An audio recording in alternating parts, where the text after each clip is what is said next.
Okay, cool. We are live. Today I'm joined by Jeremy Epperson, who is the founder of Conversion Guides. Super excited for this one because I know not much about CRO and experimentation. Jeremy, welcome. Why don't you give us a quick background on who you are and also some of your experience in e-commerce to date? Yeah, absolutely. Thanks, Adam. Yes, pumped to be here. So I run Conversion Guides.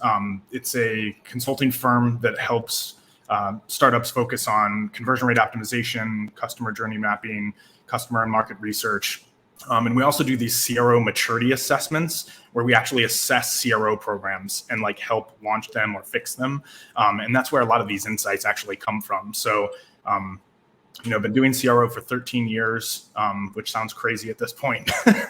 And we've just seen a lot. We've literally worked with 155 businesses. So you kind of see the same issues over and over and over again that are causing CRO programs to underperform. And, that's my passion, is helping people avoid some of those issues that is causing their business to grow slower than it otherwise would, causing the CRO to underperform or sometimes fail. That's a kind of quick intro. Great. And I've seen something interesting actually I wanted to ask you about, because I've seen you say that some people offer CRO services, but you've completely dedicated the last 13 years to it. Why do you think it's so important to niche down and specialize to such an extent? Do you think it's impossible to be a master at the craft if you're doing all these additional services? Yeah, that's a big debate, I guess, probably in the industry, right? My personal take is that CRO is so complex as it is already that do you want to split your focus across managing channels, managing email, doing different things? I think it makes a lot of sense to double and triple down on just CRO. And that's why I've spent so much time just focusing on it. I haven't done anything in search in so long that social wasn't a thing then. So so I think focus is really important, and learning how to deal with cross-functional teams, which is a big aspect of CRO, takes a lot of energy, time, effort, process. And, that's really what I've dedicated myself to, is how do you build CRO programs more than anything else? Love it. So let's talk about some of the fundamentals then of CRO and experimentation. Do you want to differentiate between these two terms? Are they intrinsically linked together? And what are the fundamentals of a successful CRO or an experimentation program? Yeah, absolutely. So the battle over the naming convention of what this is rages on. So I don't know that that's going to stop anytime soon. I even regularly have debates with other people I like in the industry about this, but we're all getting at the same thing, right? How do we grow businesses incrementally based on understanding the customer journey and then optimizing across that? That's really the focus for everyone, right? So there's different ways to approach that and different opinions about it, but whatever you call it, that's what we're trying to accomplish. And I think that's the important thing. As far as the fundamentals, really the book that I'm working on right now is about six principles that help basically build the foundation for a strong CRO program that you could get ramped up in as little as 90 days that will help increase your probability of success, essentially. And it comes down to a couple things. So we've observed this, like I said, from hundreds of different businesses, and we've seen what businesses that grow exponentially fast are doing, and we see businesses that are failing. We see businesses that struggle. There's different levels, right? So what it really comes down to is principle one is being strategically aligned on your business goals. Are we clear on what our goals are? Are we aligned across teams on what those are? Do we have the right people in place? Are we agreed on the philosophy? If you don't have some of those core things in place, then you're in big trouble, right? Because those are the biggest issues and roadblocks that we've seen cause CRO programs to underperform. The second is the philosophy of being customer focused. Are people actually bought in across the organization of, we want to be data driven, we want to be customer focused? That's something you can assess and get an understanding of. But that leads us into principle three, which is the actual customer research methodology. So, everybody says they want to be customer focused and data driven, but there's not a lot of content and information on how do you actually do that on a day-to-day basis, And I think that's where the problems exist, right? Like everybody in the industry wants to be data driven, but without the processes, you're stuck, right? And like that's a lot of what I focus on is like how do we put those pieces in place to make it easier for teams to do that. We believe in scientific testing. That's the fourth principle. So like test everything, get insights, measurable improvements. High velocity testing is number 5. So it's essentially like we've been able to draw a pretty positive correlation between increasing testing velocity and increasing revenue growth. Those things are tied together. And there may be a diminishing return at some point, but most businesses are not there. So it's not something you have to worry about. And then the output of all of that is principle 6, which is establishing a culture of growth. So there's a transformative aspect of working through this process that has a halo effect. It like changes how people in the business think. It changes your process. It changes workflows and communication. It essentially just transforms the business and sets you up for success to be able to grow rapidly. Love it. Good stuff. We're going to delve a little bit deeper into 2 principles. I think that just the big areas of discussion right now. And the first one is talking about that 360-degree customer research methodology and how to implement that like cross departments as well, because I'm sure you're not siloed like working on this. How do you get, for example, like the email team on board, the paid ads, like everyone in the company? Where does this start? Yeah. Okay. That's a great question. Yeah. So a couple things. So like to take it to the 50,000 foot view, there are a lot of myths and assumptions about how we behave as like data driven, like marketers, right? So like, our philosophy is we have to get a 360 view. A lot of CRO teams or marketing teams or, different product teams they have different focuses, right? And each of those has different customer data points, even the sales team, right? Even the customer success or customer service team. So we're trying to collate different data points from different vantage points to better understand like the customer. So we're circling it like 360. We have to have different inputs from different sources, different research methods, and somebody has to be responsible for owning that. Yeah. That can be different in different businesses, right? Typically what I see is like the CMO is the hub of that. That's coordinating across teams. So really, when it comes down to research, you can do ad hoc research. You can pull analytics data and understand abandonment on a site and how that ties to your email campaigns of cart abandonment. You can tie it to, bounce rate is high, so we need to focus on the copy and the imagery above the fold. Like those are ad hoc research methods, but each of those research methods is not going to give you the full picture. So what we're trying to do is tie together the quantitative and the qualitative research, any customer data points that exist across teams, and get a clearer picture of that. And that's iterative. You can't just get that done in a week, right? So it's a process. It's a comprehensive process that has to be iterated on over time to make sure you're continuing to like get that better picture. Got it. Do you think that is a reason why I've seen some people like maybe get disillusioned with CRO programs because they are not able to iterate that fast, or like they don't understand the process of how long it takes to set one up and scale one efficiently? Yeah. So, it's possible within, this is our whole thing that we do, right? In 90 days, you can take, if we're looking at levels of maturity, which, like I said, we do these CRO maturity assessments, and there's 5 levels. The first level is you're randomly throwing stuff at the wall, testing, then you're data-driven testing, then you're elevating it up to like customer journey mapping. Then it's basically like omnichannel consistency across. So what we're trying to do is get them from like nothing to that level 3 or level 4 in as fast of a time frame as possible. So like in as little as 90 days or as little as like 6 months, you can make massive progress on that as a business, but you have to put the right processes in place, right? So like the problem with CRO is like anything else. If you're going to put, budget towards a specific channel that you're testing, you don't have a year to see if it works, right? Like we need to see ROI quickly. So there's two aspects of this. It's like one is building momentum, getting tests live, getting some customer insights, showing the value of it in the short term.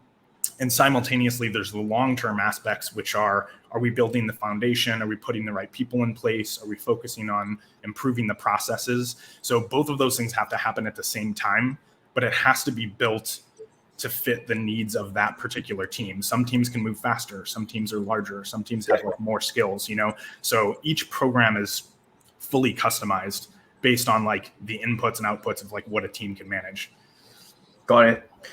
Let me go a little bit deeper into qualitative research methods, which I see like a lot of people talking about how to leverage them and be more customer centric these days. But how would you recommend, let's say, for example, like a fast moving consumer good brand, they have no insights into the customers, maybe they just sell cosmetics.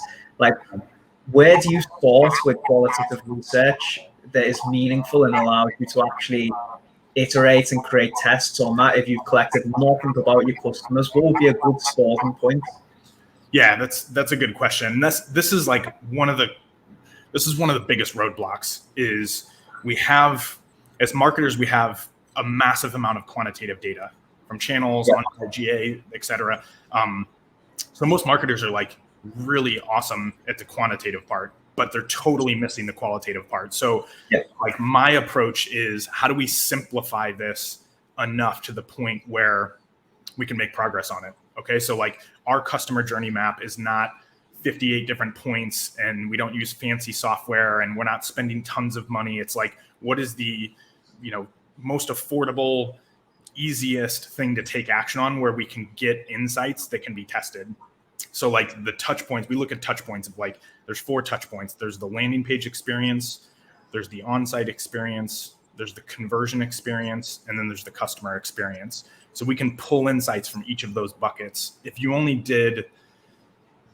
got insights, like one insight from each of those, then it's going to dramatically change the way you market. So, from an on-site perspective, exit intent polling, somebody's leaving the site, we're pulling them, we're asking, what, if anything, prevented you from doing X today, right? So if that's like adding a cart, purchasing a product, et cetera, that's really valuable because we get some insight into their frame of mind when they're abandoning.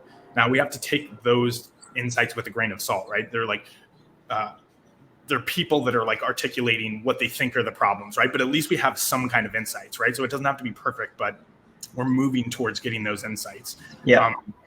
The same thing for like the landing page experience. If you have landing pages, or if you're putting people on like collections pages or PDPs, it's, we can pop an entry poll and it's, what are you trying to accomplish today? That's like one phrasing that we use, right? So then we can get some insight into like their motivation and intent, right? So we're just piecing together, like that's really simple. Like those are things that could be done, set up in 10 minutes, collect data for a couple weeks, and then you can analyze it in a couple hours. And now you have insights that can be packaged and shared across teams. You also, with any one of those research methods, might come up with like 7, 10, 15 different test ideas.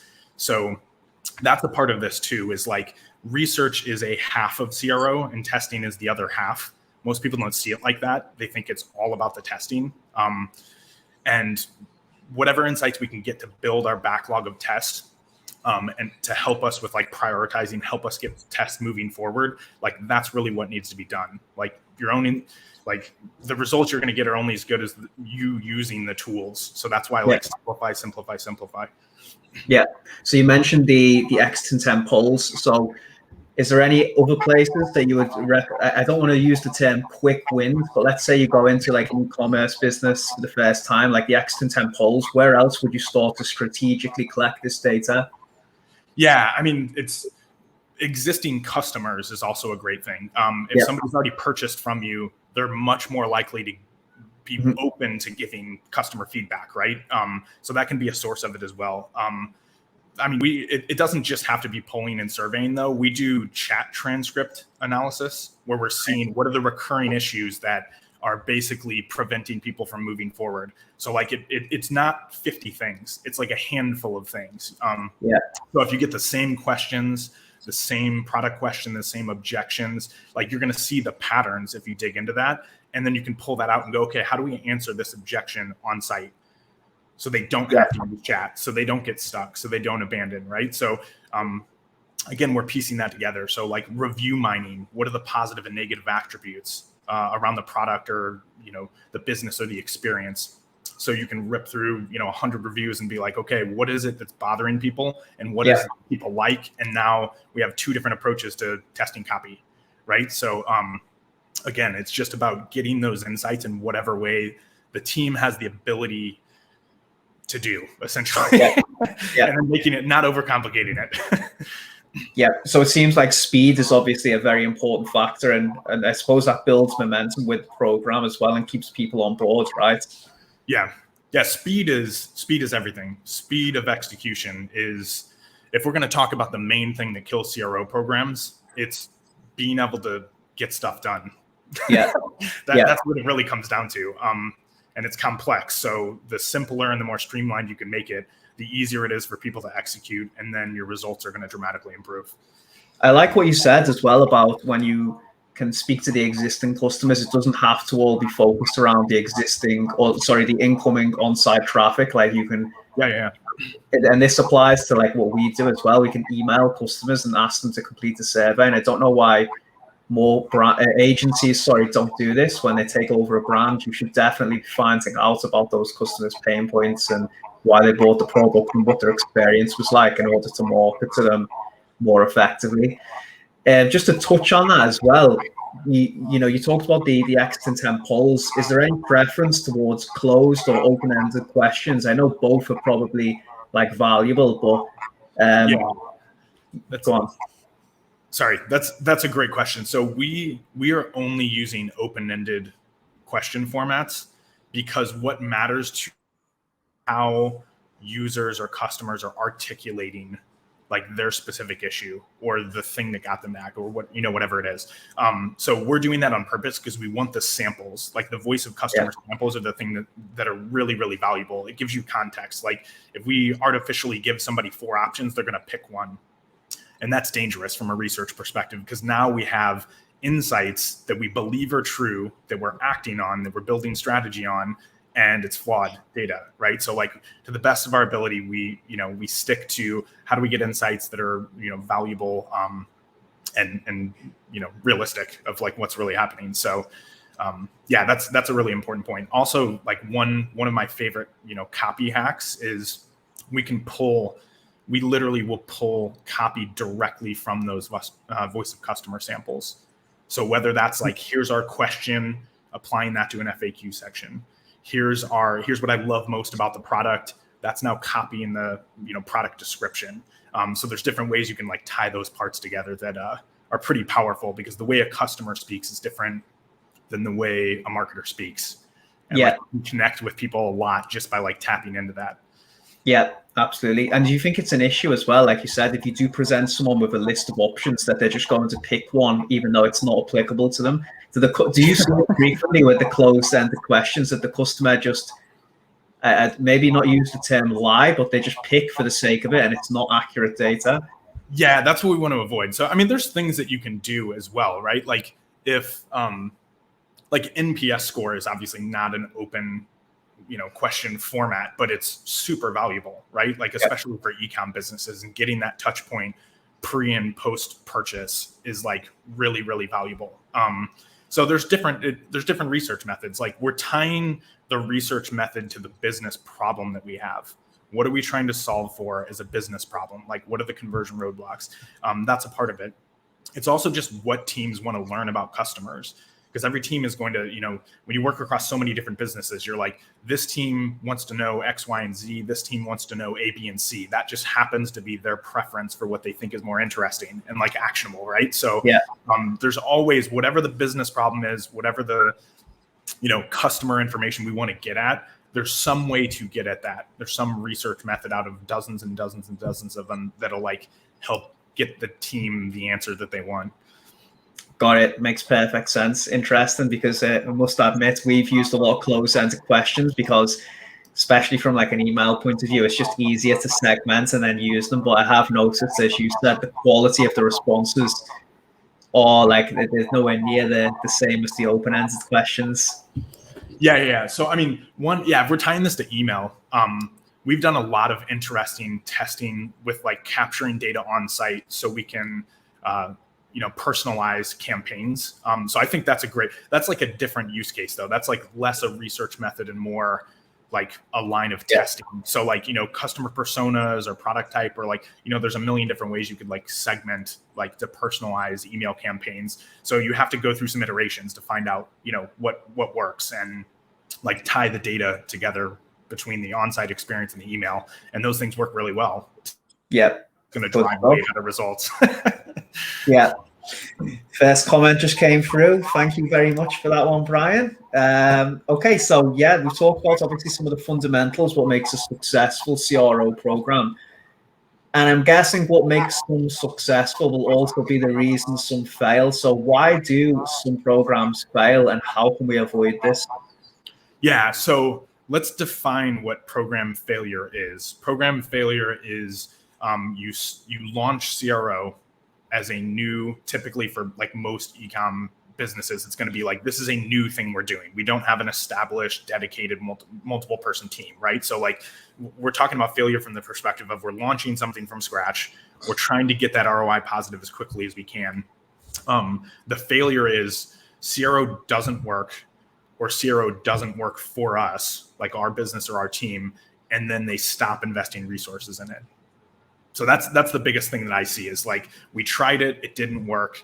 But if you try something and you do it poorly, it's not a real like good assessment of the thing itself. It's just issues that you had with your implementation, right? So the most important issues are there's certain roadblocks that are recurring. So like what we want to do is circumvent the roadblocks. The roadblocks are, we don't know how to test. That's like a lack of understanding of testing methodology, statistical analysis, like mapping KPIs to like your business objectives. Like missing on those things is going to cause problems, right? Because it either skews the data, or you're not going to be tying results to what you really need to make happen.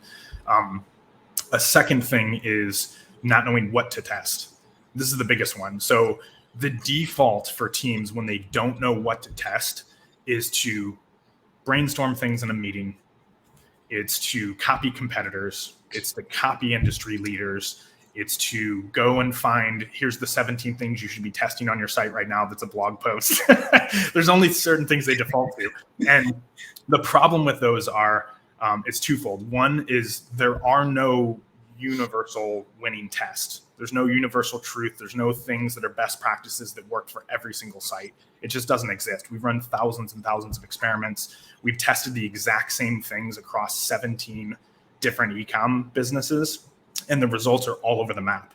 So the problem is best practices don't work. The reason they don't work is there's too many variables. There's hundreds of variables that exist, right? You can't account for all of that. So what's more important than taking that approach is we have to find out what's wrong with our business, our product, our marketing, and that's going to be unique for every business. So that kind of reinforces that idea of, we have to have research about what's happening within our particular business and site and marketing to be able to fix those things that are wrong, that are preventing people from converting.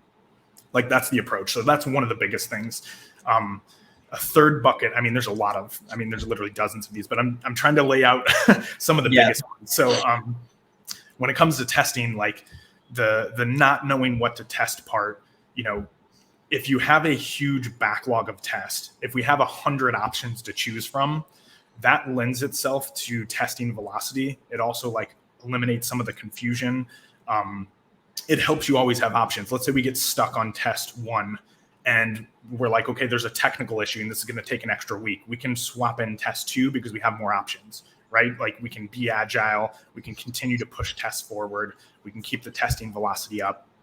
But you can only do that when you have like a huge backlog of tests, right? So another reason we're conducting research is we want tons of options that we can choose from to make sure that we're not slowing things down. And like, it seems really intuitive, right? It seems like, okay, this is all common sense stuff, but it's the same mistakes that are recurring across businesses, so like they need to be solved for. Got it. Yeah, really interesting insights. Something's just popped into my head actually. Whilst you're running a lot of these tests, how much of an impact does the quality of the traffic or fluctuations of traffic sources, whether it's from paid media, organic, have on the tests? And is there a danger that that can skew the results and give you premature conclusions maybe, or what might be inaccurate because there's different like traffic sources coming from all over the place? Yeah, so I'm gonna skip over the nerdy wonky stats part of this because everybody hates hearing that.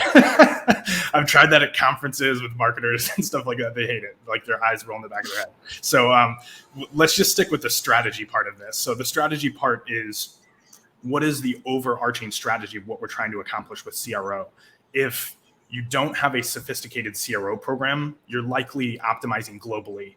So different traffic, whether traffic is coming from direct, paid, search, social, like email. There's like fundamental issues that everyone is struggling with, like users and customers are struggling with on the site, and we have to solve those before we start getting fancier, right? So like, if you start day one with test one, just to like really over explain this, and we're only testing against organic traffic to a blog, it's like, is that really going to maximize the impact we have short term with our CRO? Like, probably not, right? So like, we want to focus on, optimizing globally, solving the structural problems, the major problems. And then as you progress, as you get wins with your CRO, as you like show the ROI, then you can like level up the sophistication to, okay, now we can segment. Now we can segment by device type or channel, or, that strategy is going to be a little bit different for every business. But starting there doesn't make sense, because then you're optimizing like one segment when everyone's struggling, So that's another kind of issue that I see a lot. Makes perfect sense. Okay, so let's move on to something that we've had a little bit of back and forth on, and it seems to be a bit of a topic at the moment as well. Why is discounting the most common strategy used by marketers to try to influence sales? Man, what's wrong with using it as well? Yeah, I mean, it depends on how controversial and how tactful you want me to be with this. So, I mean, So discounting is easy. It's easy to get short-term quick wins. Like, we need extra revenue to meet our monthly goals. We need our numbers to look better short-term, but you're sacrificing your long-term growth for your short-term gain, which is a real problem. So if we're playing the long game of, we want to attempt to expand business over the next 3 to 5 years, and you're thinking in terms of that, then training customers to be reliant on discounts is a bad idea, because that shift happens in the mind of the customers. We're literally, and I use this term intentionally, we're training our customers to be discount sensitive, we're attracting people who are price sensitive. We're training customers to to wait to make purchases until that next coupon code drops, right? And that has a halo effect of negative things in your business. That we won't, that could be a 2-hour discussion in and of itself. But discounting is easy. It's also, if we think about all of the things that you could test, let's say you can run 100 different tests on an e-com site. And there's infinitely more than that. But if we're going to whittle it down to 100, discounting is one strategy out of, and there's 99 other things you can test, right? So like, it's not thought of like a toolbox. Like, you have to think about it as a tool. This is one tool, and we're bludgeoning them over the head with the one tool instead of using, like, rotating through different tools. So instead of discounting, which is going to kill your margins and cause bad kind of repercussive effects with your customers, like, focus on optimizing almost anything else, because there's a lot of ways to like find improvements in conversion rate. That's just one, and it's the least profitable one long term. I think you've summarized it quite nicely there. I think about this a lot, and I talk about it a lot. It's quite interesting actually for us as well. One thing we notice on the email side is actually the frequency of the discounts that go up. Yeah. Initially, there's like a short-term spike, but there's actually like a massive reduction, not just in profitability, but also engagement on the email platform as well. So I think the customers just become completely desensitized to it. And once they know something is permanently on offer, they don't need to read emails, because they know everything is the same thing over and over again. So I think what you were saying about conditioning bad behavior, is absolutely true. We've seen that like so many times, which I just hate because it's very hard to then like, salvage that and then start to set a different tone retrospectively. Yeah, and I think like we've had some discussions on this around email. Like, what are you trying to accomplish with it, right? So like, email from my perspective, whether I'm right or wrong about it, is it's a tool, right? Like we're educating customers, we're like answering questions, we're increasing perceived value. There's so many different like use cases for what you can use it for. Like just dropping coupon codes like on X interval of days, like. It's just not the best thing you can do because, again, it's only solving one problem. What if the conversion roadblock is not the price? Yeah. What if it's lack of understanding the product? What if it's not understanding like the shipping and return terms? What if it's, you can list out 50 different things, right? So, we're not like, if you're just solving for price, that's only going to target a small percentage of people, right? Where if you're targeting, here's a wide range of issues that we have to solve for to get people to buy, that's a better approach. And you're also going to get that feedback, right? Instead of just discounting, you're getting feedback from what campaigns are getting like interaction engagement, causing an increase in purchases. That's another data point that we can tie across the customer journey, right? So like we have to be getting, we're talking about the 360 understanding of customers, right? You have to be getting those different data points. And you have to be testing across the different strategies so we actually know what works and what doesn't work instead of just relying on discounts. Completely agree. And I think ultimately, like you said, probably because it's the easiest one to do and it produces short-term results, it makes people lazy and complacent. And yeah, enough said on discounts. Fair enough.